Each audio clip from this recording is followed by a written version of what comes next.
आज के इस विश्लेषण में बात एक ऐसे टॉपिक की जो हम सब की जिंदगी से बहुत गहराई से जुड़ा है, हमारा पर्यावरण और भारत का संविधान।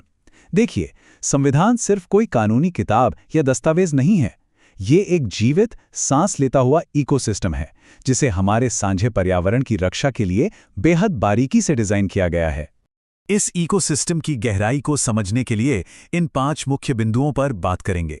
The environmental turning point, redefining the right to life, the dual duty, the courts as guardians और कोर एनवायरमेंटल प्रिंसिपल्स। आइए देखते हैं कि कैसे मौलिक अधिकार, राज्य के कर्तव्य और हमारी अदालतें मिलकर पर्यावरण की रक्षा का एक मजबूत कानूनी छत्र बनाते हैं।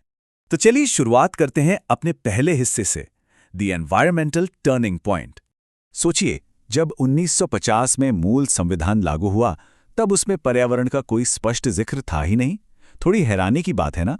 लेकिन 1976 का 42nd अमेंडमेंट एक बहुत बड़ा टर्निंग पॉइंट साबित हुआ।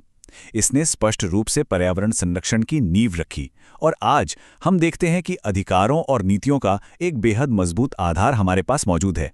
यहाँ ये ध्यान रखना जरूरी है कि 1976 का ये संशोधन सिर्फ कोई छोटा-मोटा कानूनी अपडेट नहीं था। बिल्कुल नहीं। इसने पर्यावरण की रक्षा को सीधे तौर पर एक कॉन्स्टिट्यूशनल ऑब्लिगेशन यानी संवैधानिक कर्तव्य में बदल दिया। इस एक फंडामेंटल शिफ्ट ने ही भारत में आने वाले लगभग सभी आधुनिक पर्यावरण कानून और नीतियों को जन्म दिया। ये सच में एक गेम चेंजर था। अब आते हैं दूसरे हिस्से पर, redefining the right to life. देखते हैं कि न्यायपालिका ने इस नई शुरुआत को कैसे आगे बढ़ाया। संविधान का आर्टिकल 21 हर किसी को राइट टू लाइफ की गारंटी देता है, लेकिन यहां सुप्रीम कोर्ट ने जीवन शब्द को सिर्फ सांसें लेने और जिंदा रहने तक सीमित नहीं रखा। उन्होंने इसकी तस्वीर ही बदल कर रख दी। अब इसकी व्याख्या इस तरह की गई है कि राइट टू लाइफ का असल मतलब ही है साफ हवा, प्रदूषण मुक्त पानी और एक स्वस्थ संतुलित पर्यावरण में जीने का अधिकार। ये एक विशाल और क्रांतिकारी कदम था। यहाँ सबसे दिलचस्प बात यह है कि एक एब्स्ट्रैक्ट कॉन्सेप्ट को असली और कानूनी रूप आखिर कैसे दिया गया। Subhash Kumar versus state of Bihar के इस लैंडमार्क केस पर गौर करें। अदालत ने बिल्कुल साफ शब्दों में कह दिया कि प्रदूषण मुक्त पानी और हवा का अधिकार आर्टिकल 21 का ही एक अटूट हिस्सा है।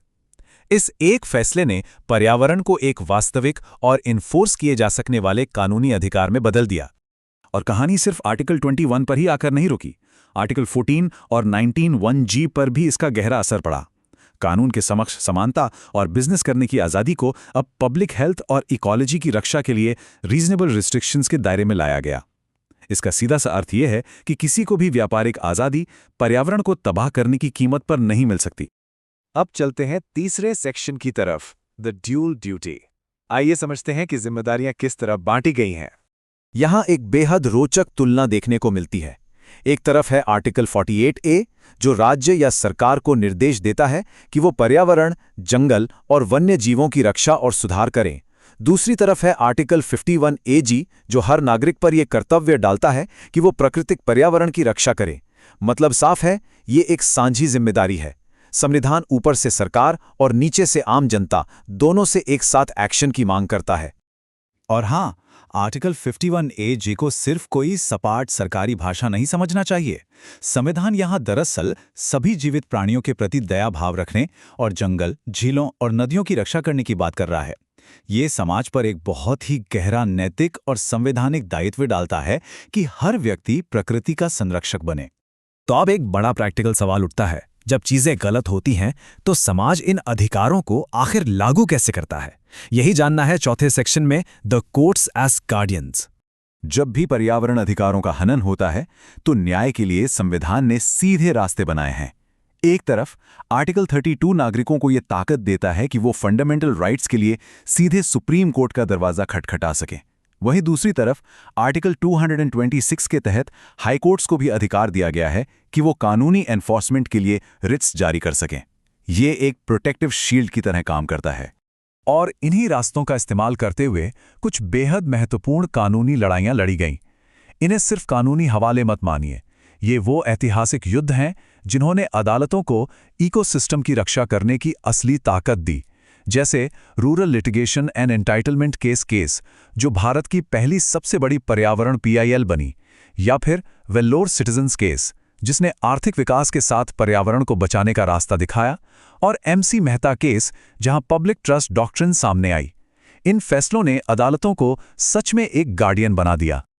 आइए अब आगे बढ़ते हैं आखिरी सेक्शन की तरफ, कोर एनवायरमेंटल प्रिंसिपल्स। आखिर इन अदालती लड़ाइयों ने किन सिद्धांतों को जन्म दिया, इन्हें आसान भाषा में समझना बहुत जरूरी है। उदाहरण के तौर पर पब्लिक ट्रस्ट डॉक्ट्रिन का सीधा सा मतलब है कि नदियां, पहाड़ और हवा किसी एक की जागीर नहीं है, इन्हें आम जनता की धरोहर के रूप में रखा गया है। या फिर पल्यूटर पेज प्रिंसिपल, जो ये तय करता है कि जो भी पर्यावरण को नुकसान पहुंचाएगा उसकी आर्थिक भरपाई उसी को करनी होगी, पब्लिक का पैसा उसमें नहीं लगेगा। साथ ही प्रिकॉशनरी प्रिंसिपल और आने वाली पीढ़ियों के अधिकार यानी इंटरजेनरेशनल इक्विटी जैसे कॉन्सेप्ट्स भी इसी बुनियाद का हिस्सा हैं। और इन सब बातों से इस विश्लेषण का सबसे बड़ा निष्कर्ष निकल कर आता है। ये सभी फ्रेमवर्क्स एक बेहद जरूरी संतुलन बनाते हैं। एक तरफ देश का तेजी से होता विकास और दूसरी तरफ इकोलॉजी की रक्षा। हमारा संविधान एक ऐसी तराजू की तरह काम करता है जो हर किसी पर यह जिम्मेदारी डालता है कि इस धरती को बचाया जाए, आज के लिए भी और आने वाले कल के लिए भी। इस चर्चा को विराम देते हुए एक अहम सवाल छोड़कर जाना जरूरी है। जैसे जैसे समाज आधुनिक विकास की आंधी दौड़ में आगे बढ़ रहा है, क्या हमारे संवैधानिक कर्तव्य और आने वाली पीढ़ियों के अधिकार इन नई चुनौतियों के आगे टिक पाएंगे?